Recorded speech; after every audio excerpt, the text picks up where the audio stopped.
행복하고 평안하고 기쁘고 즐거웠으면 좋겠습니다.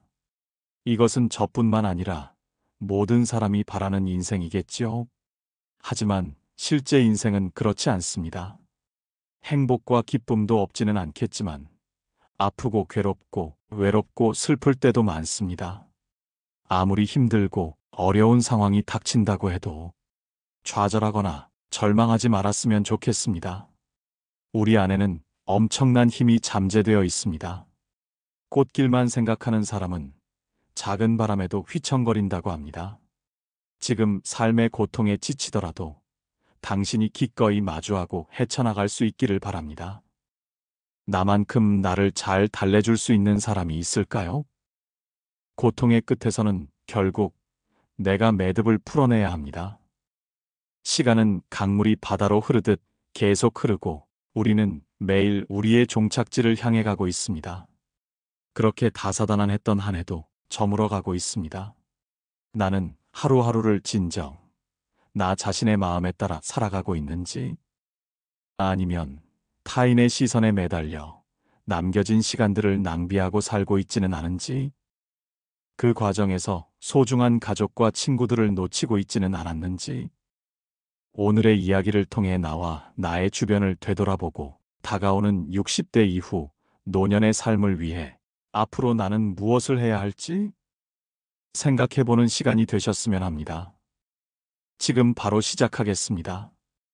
삶이 힘들고 지칠 때 어느 날 한 지인분이 이런 말을 하며 눈물을 흘리셨습니다.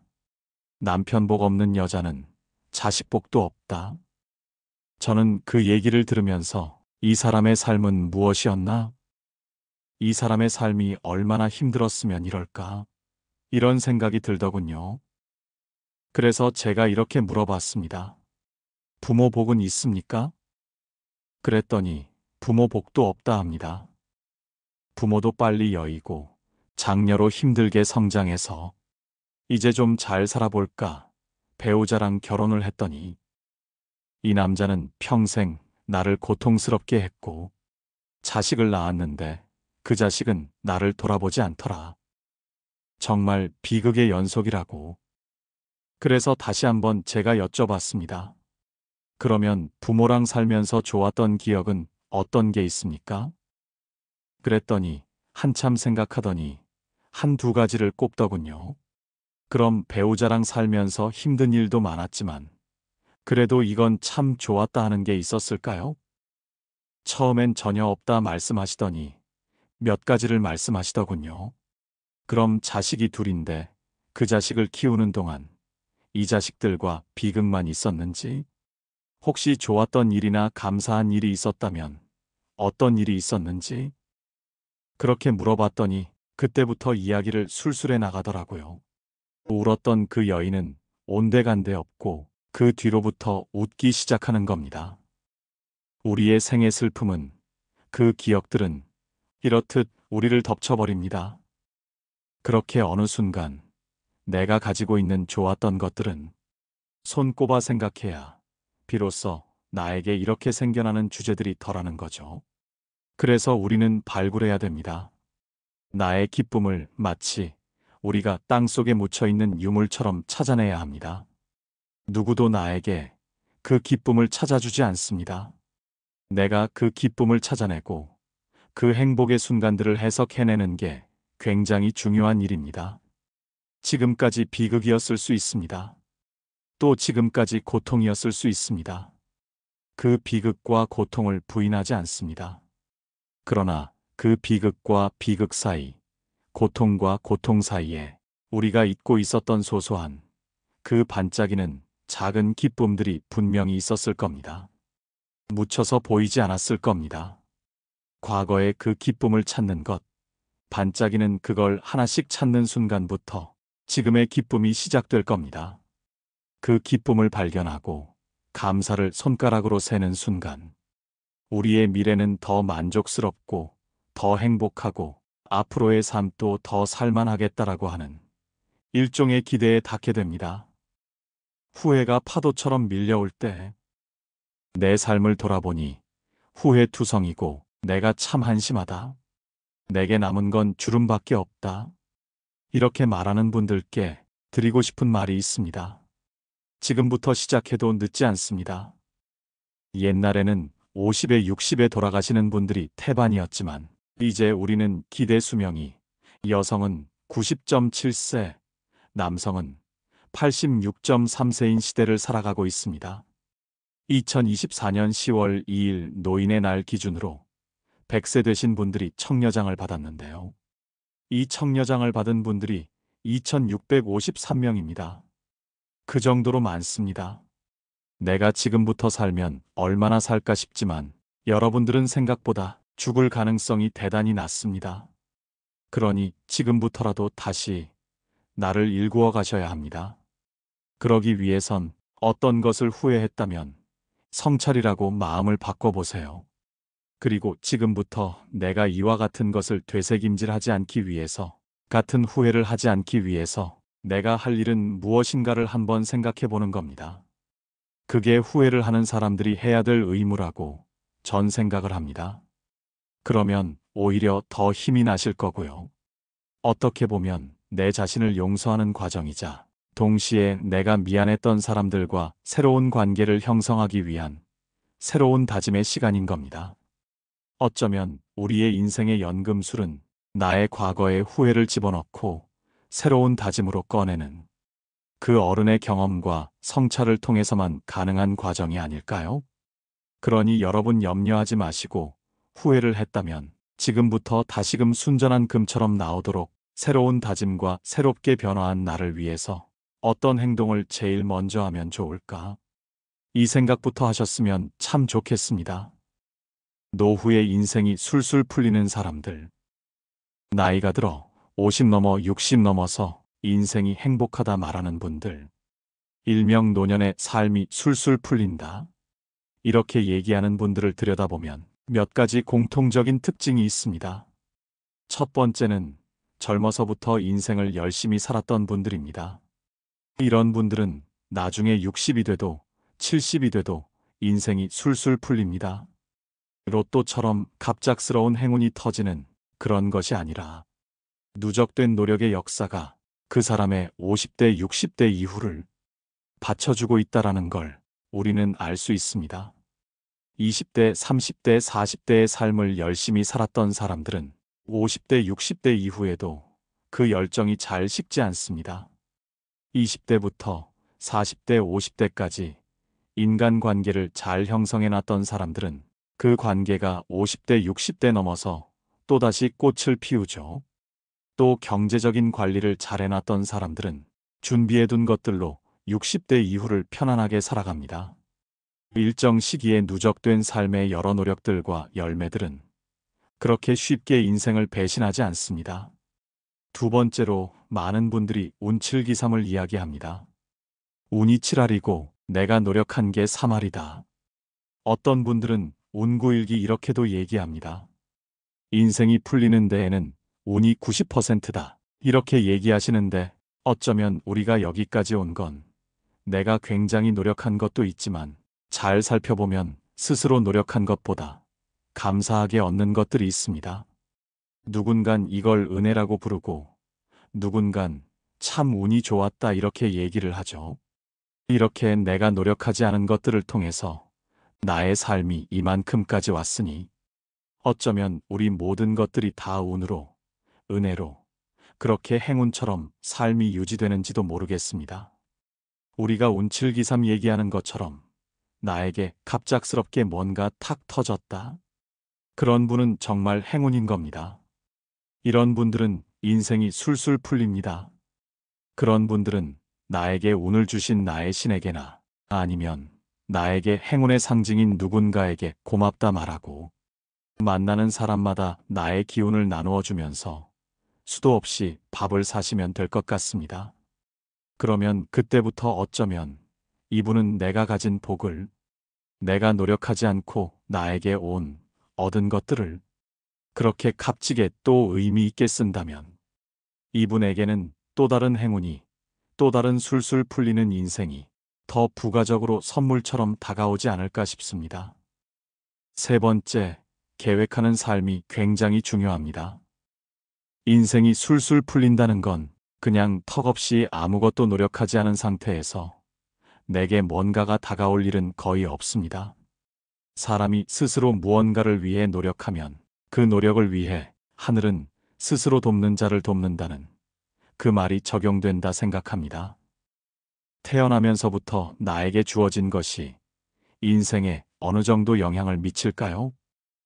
내가 태어나 보니 부모가 형편없고 또 자라보니 형제는 더 형편없고 사회에서 난 별 볼 일 없는 사람이고 이렇게 내 인생은 정말 한심하고 답답하고 참 어떻게 보면 불쌍하기까지 해.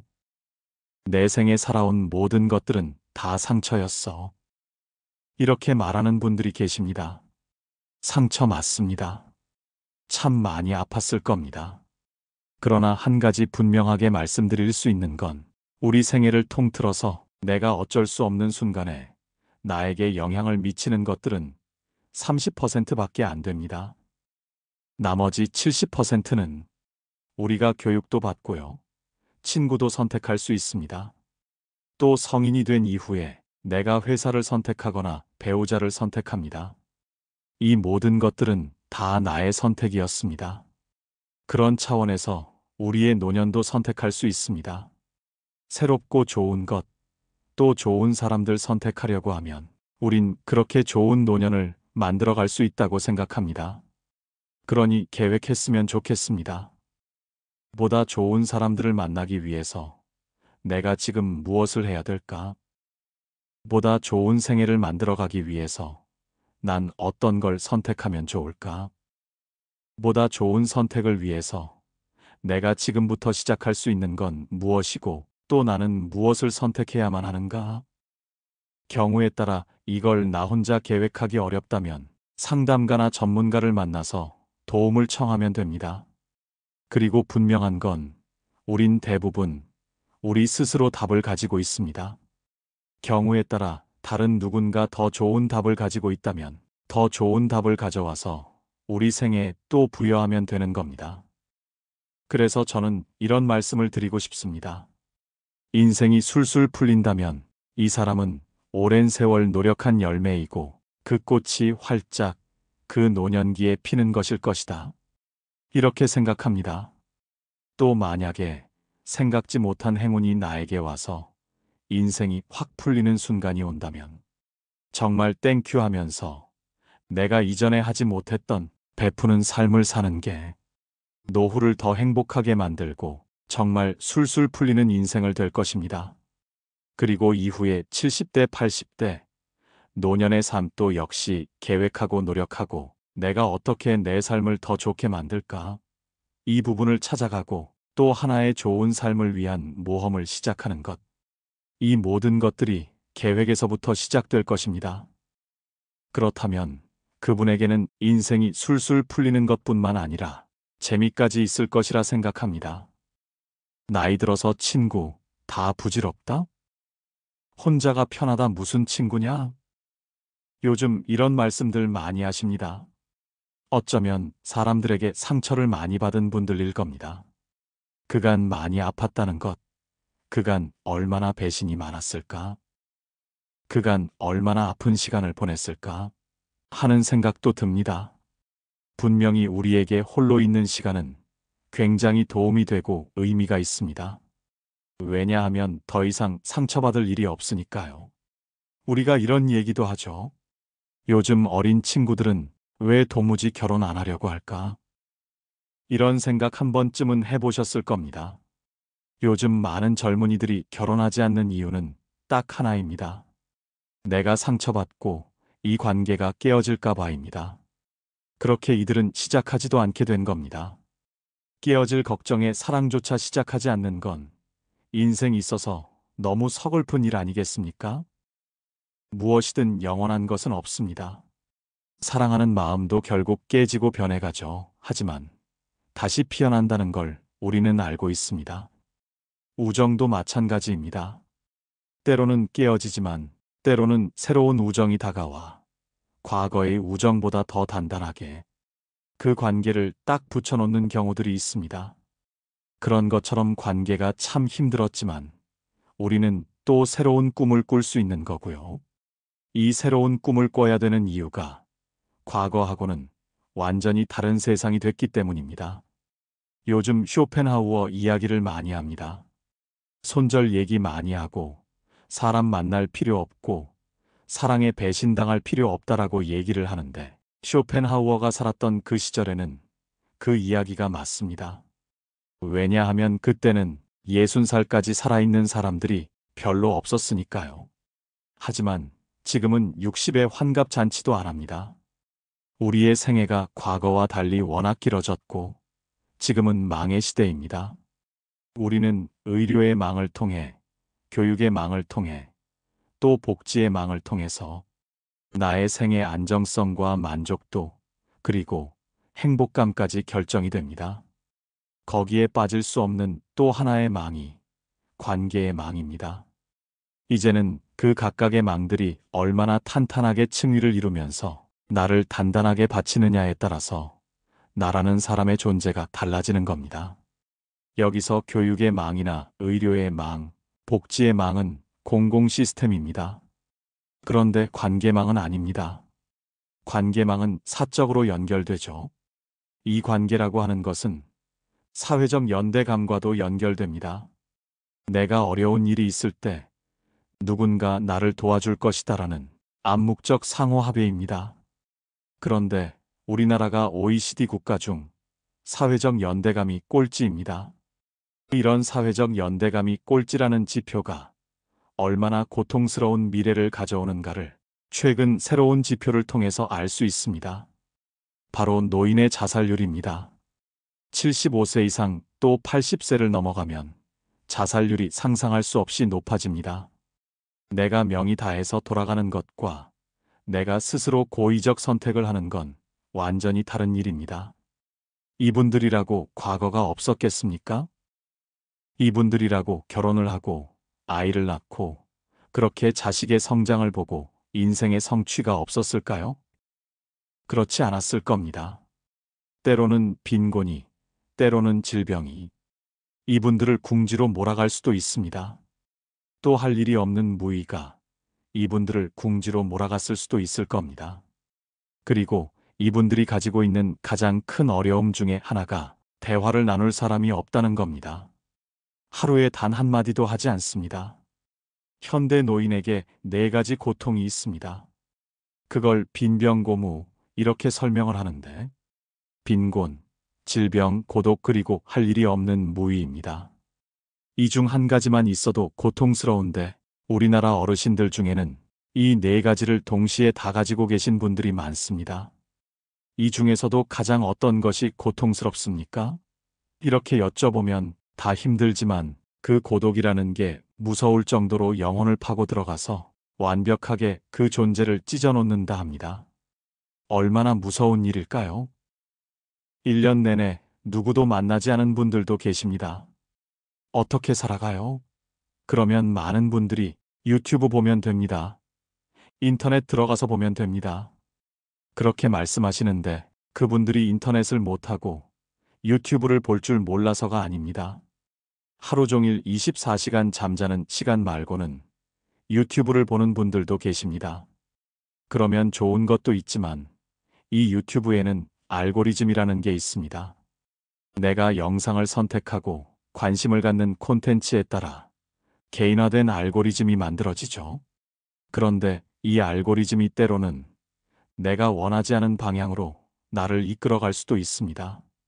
고독에 대해서 궁금해서 찾아봤더니 나중에는 대부분의 콘텐츠가 고독한 사람들에 대한 이야기들 뿐입니다. 그렇게 굉장히 부정적인 콘텐츠 쪽으로 이어갈 수도 있습니다. 그런 콘텐츠들이 계속 쌓이고 쌓여서 내 머릿속에 새로운 정보망을 또 형성하게 됩니다. 그러면 내 머릿속이 굉장히 칙칙하고 어둡고 비관적인 방향으로 가게 됩니다. 또 경우에 따라서 누군가를 많이 비난하는 콘텐츠를 보면 내 머리도 그렇게 비난하는 콘텐츠들로 가득 차게 됩니다. 또 우울한 콘텐츠를 보면 계속 그 콘텐츠가 내 머릿속을 잠식하면서 우울한 머리 구조를 갖게 됩니다. 그래서 사람은 좋은 것을, 밝은 것을, 현명한 것을, 교육적인 것을, 아름다운 것을 봐야 합니다.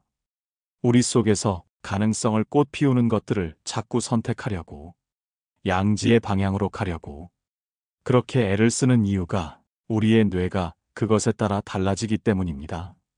그런 차원에서 여러분께 말씀드립니다. 관계에 망을 갖는다는 건 때로는 우리가 참 불편한 친구들도 있고 어려운 관계, 끊어내고 싶은 관계들도 있습니다. 끊어낼 사람은 끊어내야죠. 이 세상엔 악당도 있고 악마도 있으니까요. 그러나 그 이외에 삶의 만족감과 내 생애의 행복감, 심지어 수명을 위해서라도 우리는 관계망을 좋게 형성하는 게 필요합니다. 우리가 관계를 맺다 보면 정말 인생에 봄비와 같은 친구들이 있습니다. 또 반짝이는 친구들이 있습니다. 세상 고마운 친구들이 있습니다. 내가 친구 관계를 끊겠다 하는 분들은 그런 친구들도 끊는 겁니다. 너무 안타까운 일이죠. 내가 마시는 물이 어떤 물이든지 계속 마시다 보면 그 물이 내 존재가 되고 내 존재가 그 물을 통해서 새로워지게 하고 나빠지기도 하잖아요. 친구는 좋은 친구를 많이 사귀는 게 좋습니다. 그러면 나도 좋은 사람이 됩니다. 마찬가지로 나이가 들어서도 나쁜 친구를 만나고 형편없는 친구를 만나면 나도 나빠지는 겁니다. 그러니까 손절하고 싶은 겁니다. 그런데 손절한 나는 그러면 선해지는가? 그렇게 생각하진 않습니다. 어떤 충격을 받은 분들은 그 충격 때문에 비슷한 상황이 생기면 아예 피하려고 하는 경우들이 많이 있습니다. 그런데 이 세상에는 자극과 충격만 있는 건 아닙니다. 아름다움도 충격이 될 수 있습니다. 선함도 때로는 충격이 될 수 있습니다. 그래서 친구를 무조건 마다할 것이 아니라 좋은 친구를 유지하는 것, 또 내가 좋은 친구가 되려고 하는 것이 앞으로 길어진 노후의 삶에 굉장히 중요한 주제가 될 거라고 생각합니다. 내가 잘 걸러내는 능력도 필요하고 그만큼 좋은 친구를 유지하는 능력도 필요하며 내가 좋은 친구가 되려고 하는 그 의지도 굉장히 중요합니다. 내가 좋은 친구가 되려고 하면 내 주변에 꽃과 나비들이 따라올 겁니다. 이런 사람이라면 나이에 불문하고 많은 사람들이 이 사람과 친구가 되고 싶을 것 같습니다. 물론 너무 이상한 사람들은 그냥 편하게 잘라내도 괜찮습니다.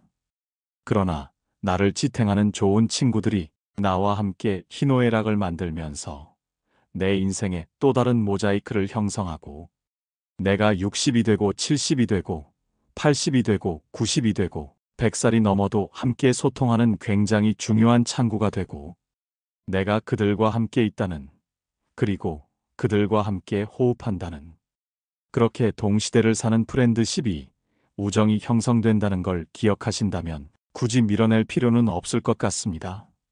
다만 적절히 걸으시고 무엇보다 여러분들 스스로가 좋은 친구가 되려고 노력하는 그런 모습을 보이신다면 20대도 30대도 40대도 50대도 나보다 나이가 훨씬 더 많은 90대 100대도 내 친구가 되려고 할 텐데, 그렇다면 그분은 덕이 있는 사람이다. 그리고 이런 덕이 있는 분은 사람들 모두가 다 그분을 칭송하고 그분 가까이 오고 싶어 한다는 거죠. 왜냐면 향기가 나는 사람이거든요. 행복한 노후를 결정짓는 핵심 요인.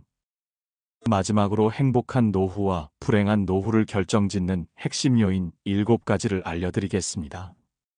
첫 번째, 남과 비교하지 않는 것입니다. 다른 사람과의 비교는 불행으로 가는 고속도로와 같습니다. 특히 퇴직이 얼마 남지 않은 50대, 60대에 남과 자신을 비교하는 것은 전혀 도움이 되지 않습니다. 우리 사회는 남들과 비교하는 문화가 강해서 자신의 형편을 이웃이나 친인척들과 비교하게 됩니다. 좋은 차나 큰 집 같은 것을 보면 자신과 비교하게 되고 자연스럽게 모임이나 친구들을 만나는 것도 줄이거나 안 하게 되면서 외로움이 따라옵니다. 또한 남들은 큰 평수의 아파트를 샀는데 나는 이제껏 무엇을 하고 살았는지, 누구는 죽을 때까지 몇백의 연금이 나온다고 하는데 나는 왜 그런 직업을 갖지 못해서 지금 이 작은 연금만으로 어떻게 살아가야 하지? 이런 생각들은 자신을 무능하게 느끼게 하고 사회 시스템에 대한 불만을 키우게 합니다. 더 나쁜 것은 이제라도 이것을 만회하려고 그동안 관심도 없었던 무리한 투자나 사업을 시도하는 것입니다. 아무리 수명이 연장되었다 해도 50대 이후는 인생이 꺾이는 시기입니다. 계절로 치면 다시 씨를 뿌리고 키우는 때가 아닌 그동안의 결실을 거두는 시기라는 겁니다. 물론 50대에도 새로운 도전과 모험을 할 수 있습니다. 하지만 젊은 시절과 같이 실패할 경우 만회할 시간이 충분하지 않을 수 있다는 점, 그리고 체력이 떨어지고 있다는 점을 감안해야 합니다. 돈이든 체력이든 가정이든 지킬 수 있는 범위 내에서 도전과 모험의 범위를 국한시키는 것이 현명합니다. 그리고 무엇보다 남과 비교하지 않고 자신의 현재 모습에 감사하는 것이 지혜로운 선택입니다. 우리나라의 수백억 재벌들도 더 큰 세상의 조단위 재벌들 앞에서는 초라해질 수밖에 없는 게 비교라는 것입니다. 두 번째, 자녀에 대한 집착을 버리는 것입니다. 자녀로 인해 노부모가 죽게 되는 세 가지 경우라는 섬뜩한 농담이 있습니다. 재산이 있는 부모가 손을 벌리는 자녀를 외면하면 맞아 죽고, 찔끔찔끔 주다가는 자녀의 닭달에 시달려 죽고, 다 내어주다가는 탈탈 털려 굶어 죽는다는 것입니다. 이 농담은 현실에서의 상황을 풍자한 말로 자녀에게 재산을 물려줘야 한다는 과도한 집착이 오히려 부모와 자녀 모두를 불행하게 만들 수 있음을 경고하고 있습니다. 당연히 부모의 재산을 자식에게 물려준다는 생각을 버려야 합니다. 자식에게 전 재산을 다 주었더니 집에서 쫓겨나거나 버림을 당하는 뉴스도 종종 접하게 됩니다. 내가 이제는 늙었다고 자식한테 재산을 물려주는 순간 자식을 잃고 자식들에게 모든 것을 쏟아부은 죄로 자신의 생활이 없어지게 됩니다. 즉, 내 인생도 잃습니다. 곶감을 빼먹듯이 조금씩 조금씩 재산이 줄어 노년이 비참해질 수 있습니다. 이런 불상사를 피하려면 일찌감치 자녀에게 물려줄 돈이 없다고 선언하고 돈에 대한 기대를 버리게 해야 합니다. 자식을 결혼도 시켜주고 집도 마련해주고 결혼 후에도 물심양면으로 도와줄 방법을 찾는 것은 진정한 사랑이 아니라 자녀의 독립을 막는 독이 될 수 있습니다. 이렇게 자녀를 독립시키지 않고 계속 품 안에 두다가 훗날 돈이 떨어지고 건강이 나빠졌을 때 자식이 부모를 부양하는 것을 부담스러워한다면 부모에게 남는 것은 배신감밖에 없습니다. 부모는 자녀가 사랑스러워 이것저것 다 해주었지만 결국 돈도 잃고 건강도 잃고 자식과의 관계마저 멀어져 자식도 부모도 서로를 모두 잃게 되는 상황에 이르게 됩니다. 이를 피하려면 자녀에게 대학 졸업 때까지만 또는 결혼할 때까지만 도움을 주겠다고 미리 도움을 주는 시점을 정하는 것이 현명합니다. 그리고 가능하다면 자산은 연금으로 바꾸는 것이 좋습니다. 매달 생활에 필요한 돈이 나온다면 마지막까지도 자립할 수 있기 때문입니다. 자녀가 어렵더라도 큰 돈을 한 번에 주어 빈곤에 빠지게 하는 것보다 다달이 나오는 연금을 모아 생활비라도 보태주는 것이 더 나은 선택입니다. 세 번째, 체력을 기르고 건강을 유지하는 것입니다. 누구나 오래 사는 것을 꿈꿉니다. 하지만 오래 산다고 다 행복할까요? 노인 김 씨와 박 씨가 있었습니다. 김 씨는 100세까지 살았지만 75세의 나이에 질병이 찾아와 무려 25년을 병원과 집만을 오가며 거의 침대에 누워 지내야 했습니다. 반면 박 씨는 87세까지 살았지만 죽기 얼마 전까지 텃밭에 나가 취미 삼아 기르던 상추와 고추를 손질하고 부인과 친구들과 단풍 구경을 다니며 건강하게 활동하며 살았습니다. 과연 누구의 삶이 더 행복하고 이상적인 노후라고 할 수 있을까요? 몸이 불편해 오년 10년을 침대에 누워서 보내야 한다면 장수는 아무런 의미가 없는 것 같습니다. 중요한 것은 얼마나 오래 사느냐가 아니라 얼마나 건강하게 사느냐입니다. 자기 관리에 우선순위를 두고 규칙적인 운동을 하고 영양가 있는 식단을 유지하고 예방적 건강 관리를 통해 활력을 증진하는 것이 행복한 노후를 만드는 핵심입니다. 그리고 무조건 살을 빼야 한다는 고정관념을 버리세요. 60세는 건강한 몸을 유지하기 위한 여정에서 중요한 관문입니다. 중장년기에는 체중 조절과 함께 대사증후군을 예방하는 것이 건강관리의 중요한 과제였지만 60세가 넘어가면 노화로 인해 근육량이 점점 줄어듭니다. 입맛이 줄어드는 경우도 있어 그런 사람들은 영양 부족에 시달리게 됩니다. 살이 빠져서 좋다고 생각하다가는 70대, 80대에 근감소증으로 인한 전신 기능 저하를 초래해 거동이 불편해지는 상태에 빠질 수 있습니다. 이대로 가면 결국 다른 사람의 돌봄이 필요한 상황으로 이어지겠죠. 90대가 되어서도 직접 걸어 다니고 가고 싶은 곳에 가고 맛있는 음식을 맛보려면 60세가 되었을 때 생각을 바꾸어야 합니다. 살을 빼는 것보다는 근육을 늘려 노쇠를 예방하는 자세로 전환해야 합니다. 근육이 지나치게 감소한 상태인지 간단히 알아볼 수 있는 방법이 있습니다. 양손의 엄지손가락과 집게 손가락으로 동그라미를 만들어 종아리의 가장 두꺼운 부분을 감싸보세요. 손가락이 닿지 않을 정도로 종아리가 굵다면 근육이 충분한 상태라고 볼 수 있습니다. 반대로 손가락이 만나거나 겹쳐지면 근육이 부족할 가능성이 있으니 노쇠 상태에 빠지지 않도록 각별히 주의할 필요가 있습니다. 60세가 넘으면 근육이 탄탄한 다리가 무엇보다 중요합니다. 꾸준한 다리 운동과 충분한 단백질 섭취는 노년의 건강을 지키는 열쇠가 됩니다. 규칙적으로 개인의 연령과 건강 상태에 맞게 운동하는 것이 좋습니다. 본인에게 느껴지는 약간 숨찬 정도, 중간 강도가 가장 좋으며 출퇴근할 때 한 정거장 정도 미리 내려서 걷거나 엘리베이터 대신 계단을 이용하는 것처럼 생활 속에서 작은 움직임으로 운동을 시작해 보세요.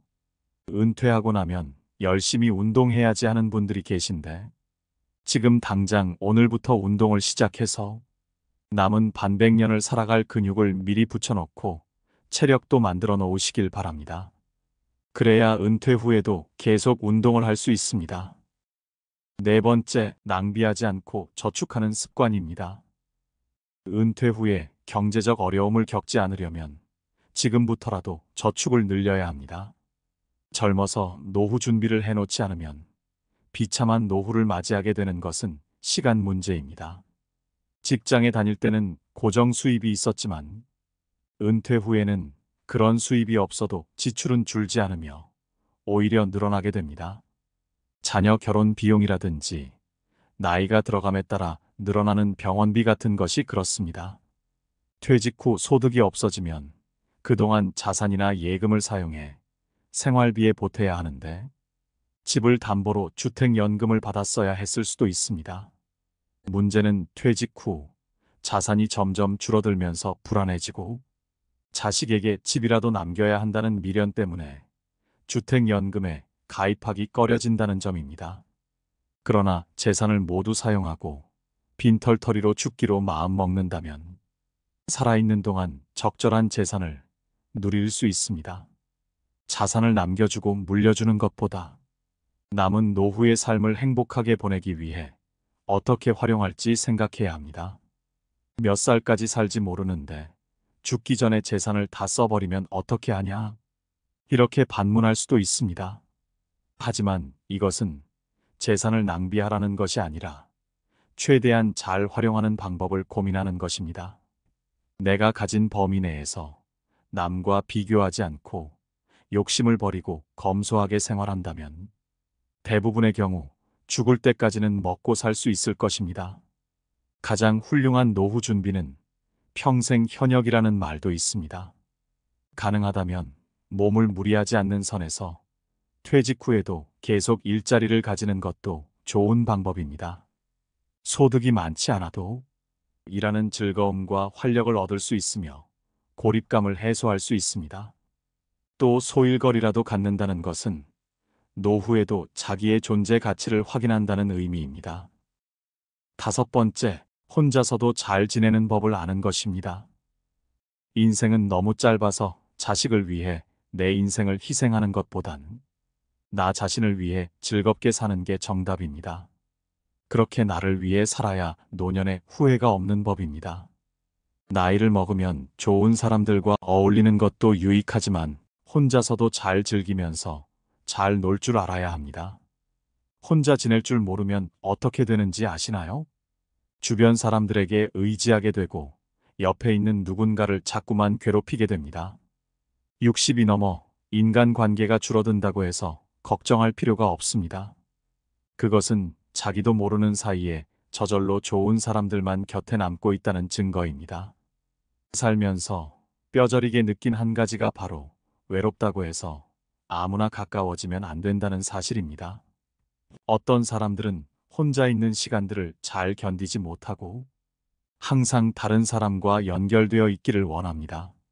그러나 얕은 관계 속에서 마음은 여전히 공허하며 오히려 그런 사람들 속에서 더욱 큰 고독을 느낍니다. 이 고독을 채우기 위해 또 다른 타인을 갈망하게 되는 것이죠. 그러나 홀로 있는 시간이 가져다주는 고요함 속에서 자기 자신을 되돌아보고 천천히 들여다보는 시간을 가지다 보면 그 고독의 속삭임은 점차 잦아들고 지금 이대로도 충분하다는 만족감이 생깁니다. 나아가 다른 사람에게 물들지 않는 나만의 사고방식이 생기고 보다 건강하고 행복하며 특별한 삶을 살게 됩니다. 혼자를 즐길 줄 아는 사람들은 배우자를 잃어도 고립되어 있지 않습니다. 단골 식당이나 카페의 주인이나 복지관 헬스 트레이너, 봉사활동 모임 등 다양한 사람들과 느슨한 관계를 이어갑니다. 깊은 속 마음을 드러내지 않더라도 적당한 거리감을 유지하는 이러한 관계들이 스스로를 더욱 성숙하게 만들고 삶을 지탱해주는 중요한 안전망이 되어줍니다. 여섯 번째, 바른 자세를 유지하는 것입니다. 하루하루 어떤 생활 습관을 가지고 살아가느냐에 따라 자기도 모르는 사이 등에 산처럼 굽은 곡선이 그려지거나 무릎이 휘어지고 허리가 구부정해질 수 있습니다. 건강과 근력을 위해 열심히 걷거나 달리기 운동을 하는 사람도 자세가 좋지 않다면 무릎과 허리에 무리가 가고 관절 범위가 오히려 좁아질 수 있습니다. 그러므로 평소의 자세를 주기적으로 점검해 주는 것이 중요합니다. 올바른 자세는 옆에서 보았을 때 허리뼈와 목뼈가 완만한 곡선을 그리는 것입니다. 전신이 보이는 거울 앞에 서서 몸의 정면과 측면에서 본인의 자세를 찬찬히 살펴보세요. 벽에 등을 대고 똑바로 서보는 것도 좋은 방법입니다. 벽에 발 뒤꿈치를 붙이고 바르게 섰을 때 등과 머리 뒷부분이 벽에 닿지 않는다면 자세가 앞으로 기울어졌다는 증거입니다. 자세가 비뚤어지는 원인 중 하나는 근력의 저하입니다. 늘 같은 쪽 어깨에 가방을 메거나 날마다 같은 방향으로 다리를 꼬고 앉는 등 어느 한쪽으로 치우친 습관 때문에 자세가 틀어질 수도 있습니다. 시간이 날 때마다 자신의 자세를 의식적으로 바로잡아 잘못된 버릇을 고쳐보도록 합시다. 자세가 좋아지면 외모도 한결 젊고 생기 있어 보입니다. 나이가 들어서도 근사한 매력을 유지하는 사람들의 공통점은 적당한 체중과 꼿꼿하게 바른 자세입니다. 자세를 바르게 하면 마음가짐도 한결 적극적이고 긍정적인 방향으로 바뀝니다. 가슴을 당당하게 펴고 배에 힘을 주어 살짝 긴장감을 유지하면 자신감과 의욕이 생깁니다. 잠깐 운동하고 하루 종일 구부정하게 지내기보다는 매 순간 바른 자세를 유지하며 건강하고 활기차게 하루를 보내기를 권합니다. 일곱 번째, 인생의 8알은 잊어버려도 상관없다는 것입니다. 모든 성과의 80%는 노력의 20%에서 비롯된다는 파레토의 법칙을 들어보신 적이 있으신가요? 20대 80 법칙이라고도 불리는 이 법칙은 우리의 삶에도 적용됩니다. 일개미의 20%가 전체 식량의 80%를 책임진다는 이야기와도 일맥상통합니다. 개미를 자세히 관찰해보면 모든 개미가 똑같이 일하지 않는다는 사실을 알 수 있습니다. 부지런히 일하는 개미는 아주 소수이며 대부분의 개미는 게으름을 피우고 있습니다. 부지런히 일하던 개미가 지쳐 쓰러지면 그제서야 일하지 않고 있던 개미가 팔을 걷어붙이는 모습을 보게 됩니다. 인생도 마찬가지입니다. 나라는 존재의 중심이자 나를 나답게 만드는 무언가는 20% 안에 담겨 있습니다. 이 20%를 잘 붙잡으면 인생의 80%는 잊어버려도 큰 문제가 없습니다. 우리는 이미 이런 경험을 하지 않았나요? 화려한 레스토랑에서 식사를 하거나 값비싼 외제차를 몰고 남부럽지 않은 집에 사는 것은 사실 그리 중요한 것이 아닙니다. 이것들은 그저 잊어도 괜찮은 80%에 속합니다. 반면 가족과 함께 밥 한 끼를 먹을 수 있는 시간, 내 두 발로 내가 좋아하는 곳에 갈 수 있는 체력, 내가 좋아하는 음악을 듣고 책을 읽을 수 있는 공간이 있다면 나머지는 아무래도 상관없습니다. 이 20대 80 법칙을 일과 인생에 적용해 보면 우리의 삶은 크게 달라집니다. 60세 이후 나만의 해답을 찾아서 60세 이후에는 정말 중요한 것들에 집중하는 시간이 되어야 합니다. 노년이란 쇠퇴하는 시기라는 인식이 일반적이지만 사실 인생 후반부는 자녀를 독립시키고 사회에서도 일선에서 물러나 홀가분해지는 시기입니다. 그동안 쌓아온 경험은 세상의 정답에 얽매이지 않고 나만의 해답을 찾을 수 있는 여유를 선사합니다. 이 시기야말로 비로소 온전히 자유로워질 수 있는 시간입니다. 이 시간을 충만하게 누리기 위해서는 긴장을 내려놓고 작은 실수 정도는 웃어넘길 수 있는 용기가 중요합니다. 그리고 그런 나를 보며 다른 사람도 함께 웃을 수 있다면 더할 나위 없이 좋을 것입니다. 타인을 용서하고 나 자신을 용서하는 넉넉한 마음도 필요합니다. 누군가로 인해 기분이 상하는 일이 생기면 그 사람을 용서해주고 내가 잘못했을 때도 스스로 한 번 더 용서해주는 너그러움을 기르는 것이 중요합니다. 또한 행복이 무엇인지, 어떻게 하면 행복해질 수 있는지에 대해 깊이 고민하지 않는 것이 좋습니다. 너무 깊이 고민하고 복잡하게 생각하면 그 생각에 사로잡혀 오히려 일상 속의 작은 행복들을 놓치기 쉽기 때문입니다. 몸을 움직이면 자연히 심장이 활기를 되찾고 체온이 올라가며 행복 호르몬이라 불리는 세로토닌과 도파민이 분비됩니다. 이렇게 간단한 운동으로도 행복감을 쌓아갈 수 있습니다. 만족스러운 노년을 준비하는 방법은 이처럼 단순합니다. 여유로운 태도로 삶의 군더더기를 과감히 덜어내고 허벅지 근육과 체력을 기르는 데 집중한다면 누구나 행복한 노년을 맞이할 수 있을 것입니다. 사회적 평가에서 자유로워지는 것도 필요합니다. 내가 어떤 회사를 다니고 얼마의 연봉을 받으며 얼마나 큰 집에 사는지로 평가받던 시기는 이미 지나갔습니다. 70, 80이 넘으면 그저 내일은 또 건강한 하루를 보낼 수 있을지 한치 앞을 알 수 없는 인생입니다. 지금까지 열심히 살아왔다면 그것으로 충분합니다.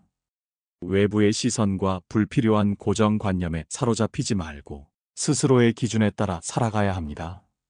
이젠 자기의 즐거움을 위해 사는 것이 가장 현명한 일인 거죠. 또한 더 이상 남자답거나 여자답게 살 필요도 없습니다. 이제는 남녀의 구분을 넘어 본연의 내가 되는 시기입니다. 좋은 사람이 되려 애쓸 필요도 없습니다. 남들에게 좋은 사람이라는 말을 들으려 노력하기보다는 스스로에게 솔직하고 충실한 시간을 보내는 것이 중요합니다. 이제는 살아가는 방식을 바꿀 때입니다. 세상의 기준, 타인의 평가, 불필요한 의무감과 인간관계는 모두 홀가분하게 잊어버리세요. 자신에게 정말 소중하고 본질적인 것에만 집중하는 지혜로 앞으로의 시간을 채워나가세요. 다가오는 인생 후반전은 온전히 자유로워질 수 있는 축복의 시간이 될 것입니다. 무엇보다 자신을 더 사랑하고 하고 싶은 일을 하며 더 많이 웃고 즐기셨으면 합니다. 웃음과 즐거움이야말로 진정한 건강의 비결이니까요. 인생이란 바로 여기 지금입니다. 행복을 느낄 시간과 공간, 그리고 사람은 다른 곳이 아닌 바로 지금 내 앞에 있습니다. 나이가 들어가며 지나간 세월을 돌아보면 그 시절이 비록 어려웠어도 다 행복했다고 이야기하게 됩니다.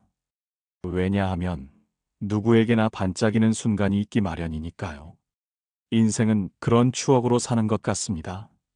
고난을 겪어본 사람만이 행복을 진정으로 느낄 수 있는 법입니다. 그래서 지금 이 순간이 가장 중요합니다. 지금 이 순간 함께하는 사람들과 어울려 한 번이라도 웃으며 나누는 이야기가 바로 인생의 참된 즐거움입니다. 오늘의 이야기가 여러분의 노후를 보다 행복하게 만드는데 작은 도움이 되었기를 바랍니다. 이상으로 노후의 비밀 정원이었습니다. 노년의 삶과 애환, 차마 말로 할 수 없었던 고민들, 가슴속 응어리진 바위덩이 모두 여기에 내려놓고 가십시오. 여러분들의 이야기를 기다립니다. 그리고 이것도 인연인데 구독과 좋아요로 이 인연을 한번 이어가 보는 건 어떠실런지요? 그럼 다음에 또 뵙지요. 그때까지 안녕하십시오.